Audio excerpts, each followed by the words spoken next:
Hi friends, ఈరోజు ఈ video లోపల ఛందస్సు లోపల లఘు గురువులను గుర్తించడం, నెక్స్ట్ ఉత్పలమాల, చంపకమాల, శార్దూల, మధ్యపాల గురించి తెలుసుకుందాం.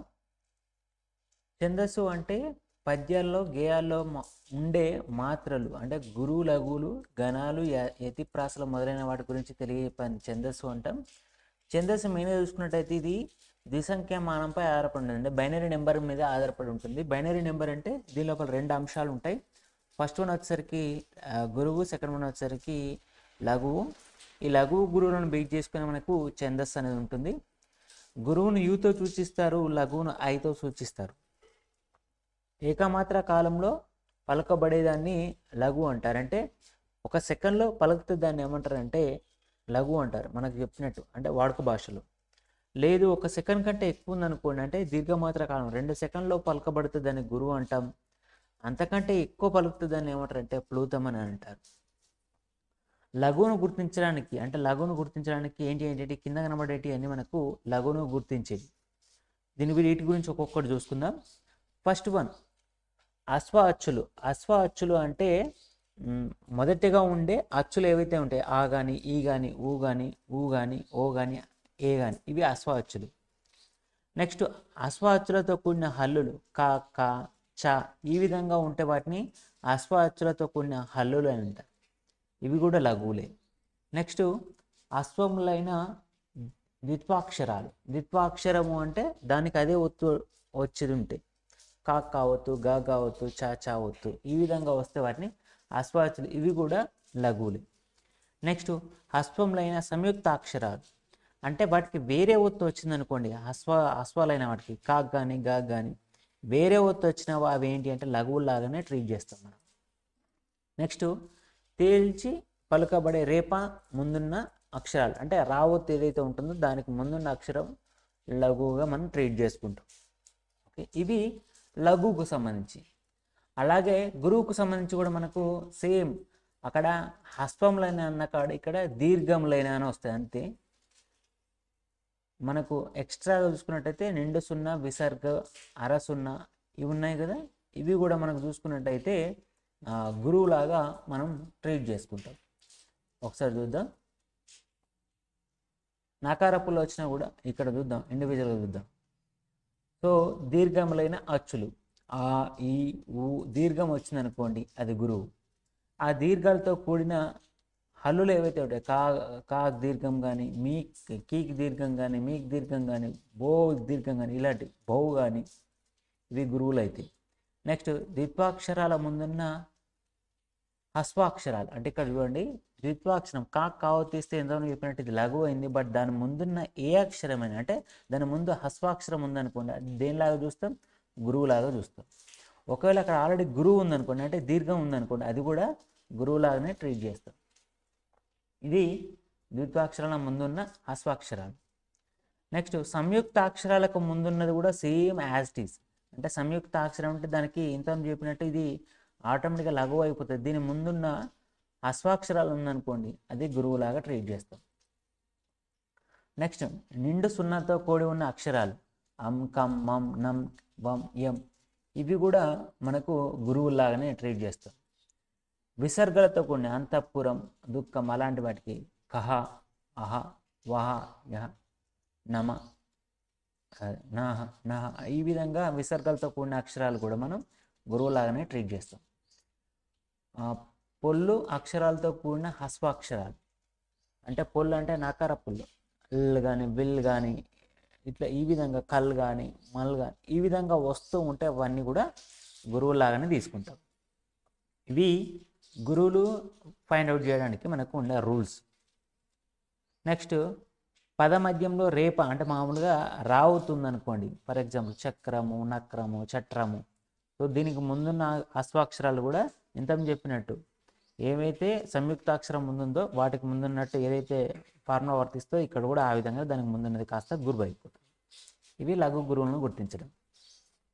ఇప్పుడు 2 అక్షరాల గణాలు కనుక చూసుకున్నాను అనుకోండి, అంటే 2 లఘు గురువులు కాంబినేషన్స్ లోపల మనకు 4 రకాలు వస్తాయి. ఒకటి లఘు, ఒక గురువు, ఒక గురువు, ఒక లఘు, ఒక లఘు, ఒక గురువు, ఒక 2 గురువులు, 2 లఘువులు ఈ విధంగా. సో లఘువు వచ్చిందనుకోండి, ఉదాహరణ చూసుకుంటే రామ, క్రమ, సమ, ధన ఇవన్నీ కూడా లలగణము అంటాం, అంటే లఘువు లఘువు వచ్చింది.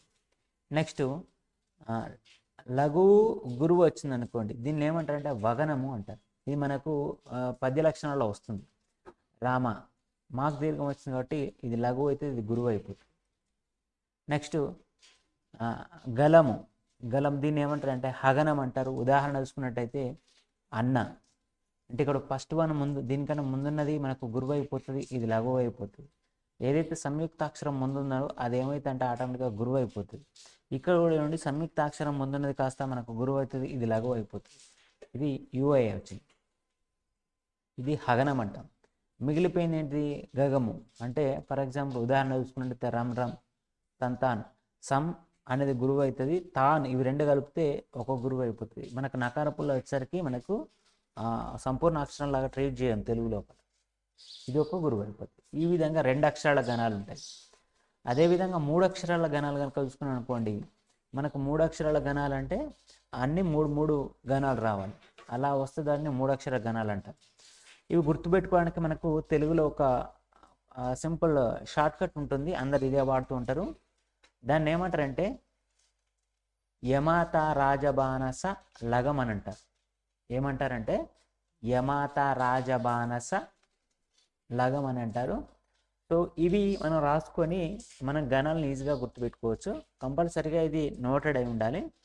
సో వీటిని బేస్ చేసుకుని ఇప్పుడు నేను రాసిన దానికి కింద నేను లఘు గురువులను గుర్తిస్తున్నాను. ఈ లఘు గురువులను గుర్తించడానికి ఒక ట్రిక్ కూడా ఉంది. ఇక్కడ చూడండి, మీరు పైన ఇది ఒక్కటి గుర్తుపెట్టుకోండి, యమాత రాజబానస గుర్తుపెట్టుకోండి. దీనికి చూసుకున్నట్టయితే ఏదైతే రాజబానస గుర్తుపెట్టుకున్న తర్వాత ఇక్కడ నుండి ఇక్కడి వరకు అంటే ఫస్ట్ ఒక లఘువు రాసేసి లాస్ట్లో ఒక లఘువు రాసి మధ్యలో 3 గురువులు రాయండి. అంటే మొత్తం ఇవి మొత్తం 10 ఉంటాయి. ఈ 10ని మీరు ఏం చేస్తారంటే 2 భాగాలుగా కన్వర్ట్ చేసి ఫస్ట్ దాని లోపల ఒక ఐ రాయండి, 3 యూలు రాయండి, ఒక ఐ రాయండి. నెక్స్ట్ దీనికి ఆపోజిట్ అంటే లఘువు ప్లేస్లో గురువు రాయండి, గురువుల ప్లేస్ లోపల లఘువులు రాసేసేయండి. లాస్ట్కు మళ్ళీ సేమ్ లఘువు ప్లేస్లో అంటే ఆపోజిట్లో రాస్తే మనకు మొత్తం 10 గణాలు వచ్చేస్తాయి. మనం గుర్తుపెట్టుకోవాల్సిన గణాలు 10. యమాత రాజబానస లగం. ఇప్పుడు చూసుకున్నట్టయితే ఫస్ట్ ఏం చేస్తున్నారు, ఫస్ట్ లఘువు రాస్తున్నారు, 3 గురువులు రాస్తున్నారు, ఒక లఘువు రాస్తారు. నెక్స్ట్ మళ్ళీ గురువు రాస్తారు, 3 లఘువులు రాస్తారు, ఒక గురువు రాసేస్తారు. ఈ విధంగా సింపుల్గా మీరు ఎగ్జామ్ లోపల తొందరగా మీరు గుర్తుంచుకోవచ్చు. అది మీరు ఏ గణం అనేది ఐడెంటిఫై చేయడానికి వీలుంటుంది. ఇక్కడ చూసుకున్నట్టయితే ఫస్ట్ ఏ విధంగా గుర్తుపెడతామండి, యగనము అంటే ఫస్ట్ లఘువు వస్తుంది, 2 గురువులు వస్తాయి. ఫస్ట్ లఘువు వచ్చి 2 గురువులు వస్తాయి. నెక్స్ట్ మగనం అనుకోండి, ఈ విధంగా దీని తర్వాత ఉన్న ఈ రెండింటిని సెలెక్ట్ చేసుకోవడం. నెక్స్ట్ తగనం అనుకోండి, ఈ విధంగా ఇలా మనం రాసుకుంటూ ఉంటాం. యగనం కానీ మగనం కానీ తగనం కానీ. అంటే ఇక్కడ చూడండి, మీరు యమాత రాజబానస గలం కావాలంటే పై వాక్యంలో మొదటి వరుసగా 3 అక్షరాలు ఏవైతే 3 అక్షరాలు వరుస ఉన్నాయో వాటిని యగనం అవుతుంది. అలాగే చూసుకున్నట్టు యాతం మొదలుపెట్టిన 3 అక్షరాలు యమాత రాజబానస ఆ గురువులు అలాగే ఉండి. ఫర్ ఎగ్జాంపుల్ రగనం కావాలనుకోండి, రగనం కావాలంటే ఇక్కడ చూడండి ఈ విధంగా ఇలా రాసుకుంటూ సేమ్ యాజ్ ఇట్ ఈజ్ అన్నిటికీ ఇవే కంటిన్యూ చేస్తూ వెళ్తాంటారు. ఈ విధంగా మనం ఫస్ట్ లఘు గురువులను వెయిట్ చేసుకొని 3 అక్షరాల గణాలు రాసుకుంటాం. ఇప్పుడు మనం పద్య లక్షణాలు కనుక చూసుకున్నట్టయితే పద్య లక్షణాలు ఫస్ట్ ఆఫ్ ఆల్ వృత్తము అంటే నియత గణాలను యతిప్రాసలు గల పద్యాలను వృత్తం అంటాం. గణాలతో శోభిల్లుతూ యతిప్రాసల లక్షణాలు కలిగి ఉన్నటువంటి వృత్తాలు ఇందులో చాలా రకాలున్నాయి. మనం ఇప్పుడు ఈ టాపిక్లో చెప్పుకునేవి ఏంటంటే చంపకమాల, ఉత్పలమాల, శార్దూలం, మత్తేబు, ఈ 4 పద్య లక్షణాల గురించి ఈరోజు డిస్కస్ చేస్తున్నాం. ఫస్ట్ ఆఫ్ ఆల్ డిస్కస్ చేసే ముందు పాదం అంటే ఐడియా ఉండాలి. ఏదైతే పద్యం ఉందో దానిలో 4వ వంతు, ఏదైతే పద్యంలో 4వ భాగాన్ని మనం ఏమంటారంటే పాదం అంటాం. అంటే చరణాలు అయితే మనకు జనరల్గా అయితే చరణాలు 4 ఉంటాయి, మనం సింపుల్గా చెప్పాలంటే. సో ఒక్కొక్క లైన్ను మనం పాదం అని అంటాం. యతి అంటే పద్య విశ్రామస్థానం, ఛందస్సులో విరామస్థానం. ఏదైతే విశ్రామస్థానం ఉంటుందో దాన్ని యతి అంటాం. పద్య పాదంలో మొదటి అక్షరాన్ని మనం ఏమంటాం అంటే యతి అంటాం. ప్రాస అంటే పద్య పాదంలో రెండవ అక్షరం ఏదైతే ఉంటుందో దాన్ని ప్రాస అంటాం. అంటే మనకు గలగల ఇలాంటి అంటే సేమ్ అదే మీనింగ్ వచ్చేటట్టు అంటే అదే వర్డ్ సౌండ్ వచ్చేటట్టు ఉంటే దాన్ని ప్రాస అని అంటారు. ప్రాస యతి అంటే అవి రెండు కలుస్తున్నాయి అనుకోండి, ప్రాస స్థానం అక్షరాన్ని యతి స్థానం పాటించడం అంటారు. పద్య పాదం లోపల రెండవ అక్షరం సాధారణంగా యతి మైత్రి స్థానంలో తరువాతి అక్షరంతో యతిని పాటించడం ప్రాస యతి అంటారు. సో ప్రాస యతి పాటించేటి కొన్ని పద్యాలు ఉంటాయి, పాటించనివి కొన్ని పద్యాలు ఉంటాయి. నెక్స్ట్ ఉత్పలమాలకు సంబంధించి ఒక పద్యాన్ని తీసుకొని ఉత్పలమాల పద్యాన్ని తీసుకొని మనం దానిలో గణాలు గుర్తిద్దాం. సో ఇక్కడ పద్యం కనుక చూసుకున్నట్టయితే బండన భీముడార్ధజన బాంధవుడు జ్వల బాణ తోనకోదండ కళా ప్రచండ భుజదండ కీర్తి రామమూర్తికి, ఇది పద్యం. అంటే ఇక్కడ చూసుకున్నట్టయితే ఫస్ట్ లైన్ తీసుకుందాం. బండన భీముడార్ధజన బాంధవుడు ఉజ్వల బాణతోన కోదండ, ఇక్కడ కో వరకు మనం తీసుకుంటాం. సో ఇక్కడ కో వరకు తీసుకున్న తర్వాత ఇప్పుడు గణాలు గుర్తిద్దాం. ఇక్కడ గణాలు కనుక చూసుకున్నట్టయితే ఇక్కడ చూడండి. సో బండన భీముడు అన్నప్పుడు బండన అన్నప్పుడు 0 వచ్చింది కాబట్టి ఇక్కడ గురువు రాశాను. ఇవి పొడి అక్షరాలే, వీటికి దీర్ఘాలు లేవు కాబట్టి డైరెక్ట్ లఘువులు రాశాను. భీముండ్ ఇక్కడ మూకు మనకు 0 వచ్చింది కాబట్టి ముంగడిది ఆటోమేటిక్గా మనకు గురువు అయిపోతుంది, ఇది లఘువు అయిపోతుంది. డాక్ దీర్ఘం ఉంది కాబట్టి ఇక్కడ గురువు రాశాను. నెక్స్ట్ సంయుక్త అక్షరం ఏదైతే ఉంటుందో అంటే మామూలుగా ఒత్తులు వచ్చినాయి అనుకోండి, అది లఘువు అయిపోయింది. సో దీంతో మనకు సంబంధం లేదుగా, అంటే ఇది ఆటోమేటిక్గా అయిపోయింది కాబట్టి జా ఆటోమేటిక్గా నా ఆటోమేటిక్గా రాశాను. సో ఇక్కడ దీర్ఘం వచ్చింది, 0 వచ్చింది కాబట్టి ఇది ఆటోమేటిక్గా గురువు అయిపోతుంది. ఇది కూడా ఆటోమేటిక్గా లఘువు అయిపోయింది.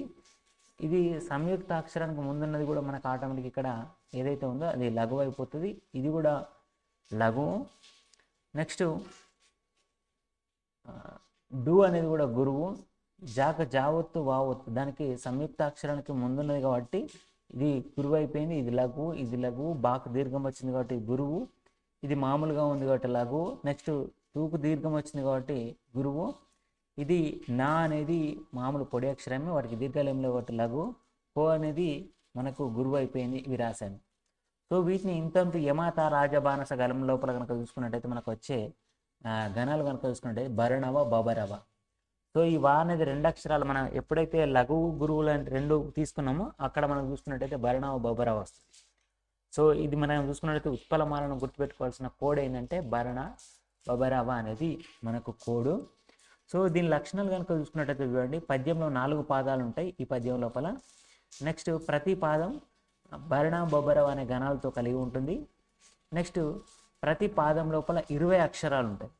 ఇక్కడ సింపుల్గా క్యాలిక్యులేట్ చేయండి, మనకు ఇవి 3, ఒక్కొక్క గణం వచ్చేసరికి 3 ఉంటాయి.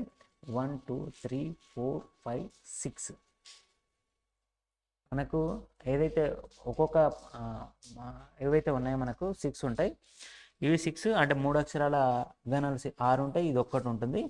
ఇక్కడ మనం చూసుకున్నట్టయితే ఆ అక్షరాలు కనుక లెక్క పెట్టాను అనుకుని మొత్తం కౌంట్ చేస్తే మనకు 20 అక్షరాలు అయితే ఉంటాయి. నెక్స్ట్ యతి స్థానం 10వ అక్షరం వచ్చేసరికి యతి స్థానం అవుతుంది. ఇక్కడ చూసుకున్నట్టయితే 10వ అక్షరం 1 2 3 4 5 6 7 8 9 10. సో బాబా వచ్చింది కదా.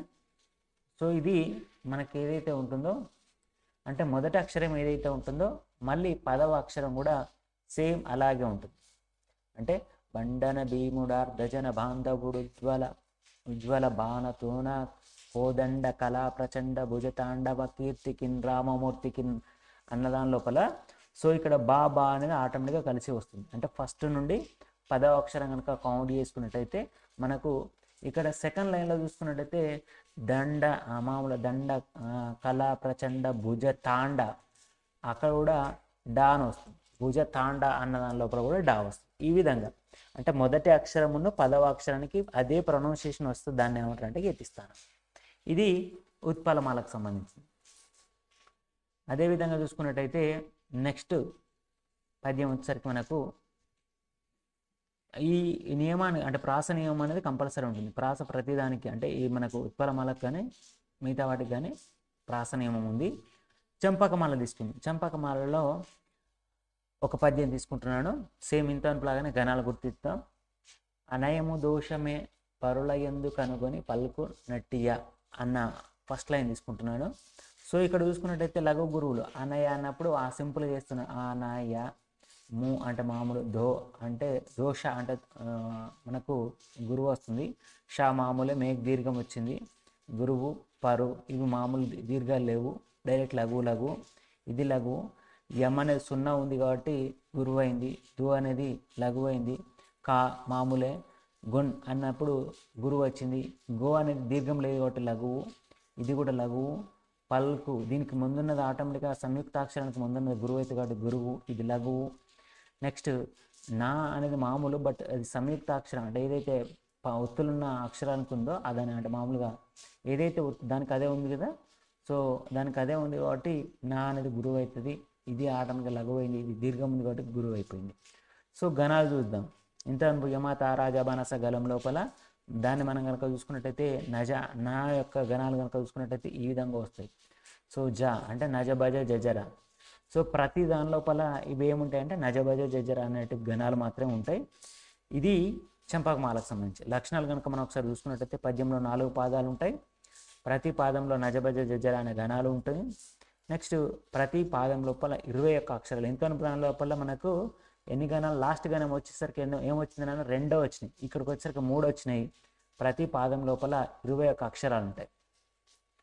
నెక్స్ట్ యతిస్థానం 11వ అక్షరం. అంటే ఏదైతే ఇక్కడ యా ఆవి ఉంది కదా, ఇక్కడికి వచ్చేసరికి మనకు యా ఆయా దాని లోపల ఇక్కడ చూసుకున్నట్టయితే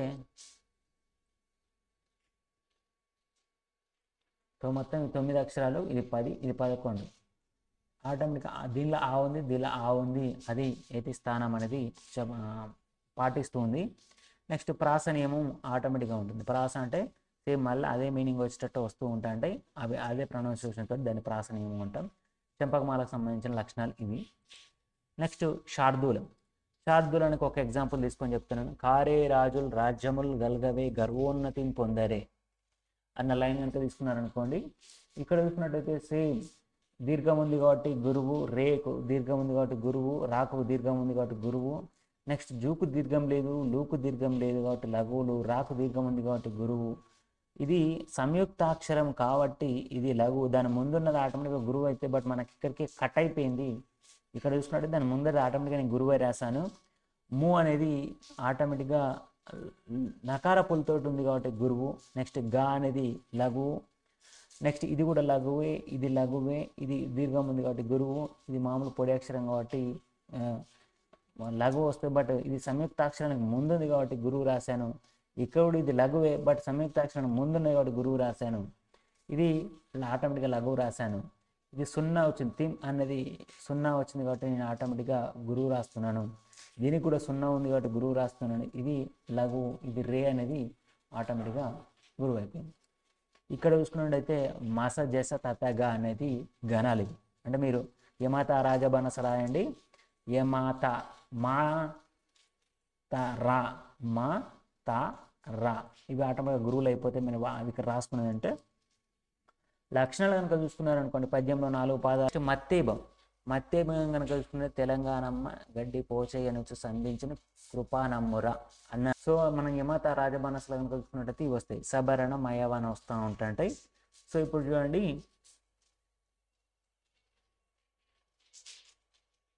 పద్య లక్షణాలు కనుక చూసుకున్నట్టయితే మనం పద్యం లోపల 4 పాదాలు ఉంటాయి. ప్రతి పాదం లోపల సబరణ మయవ అనే గణాలు ఉంటుంది. నెక్స్ట్ ప్రతి పాదం లోపల ఎన్ని అక్షరాలు ఉంటాయంటే 20 అక్షరాలు ఉంటాయి. సేమ్ మత్తేబము మనకు మొదట చంపకమాల మత్తేబం రెండింటికి సేమ్ 20 అక్షరాలు ఉంటాయి. యతి స్థానం వచ్చరికి 14వ స్థానం. ఇక్కడ చూడండి, ఏది ఇక్కడ నుండి ఇక్కడికి మనం కౌంట్ చేసుకున్నట్టయితే 12 ఉంటాయి, 13, 14. ఇక్కడికి వచ్చరికి ఇది యతి స్థానం అయితే ఉంటుంది. 14వ స్థానం యతి చెల్లుతుంది. నెక్స్ట్ ప్రాస నియమం కలిగి ఉంటుంది. ఇది షార్ట్కట్లో ఒకసారి చూసుకున్నట్టయితే ఉత్పలమాలకు వచ్చరికి గణాలు భరణం బొబరవ వగనం అంటే లాగా. మొత్తం యతి స్థానం 10వ స్థానం, మొత్తం అక్షరాలు 20. చెంపకమాల నజబజ జజర యతి స్థానం 11, మొత్తం అక్షరాలు 21.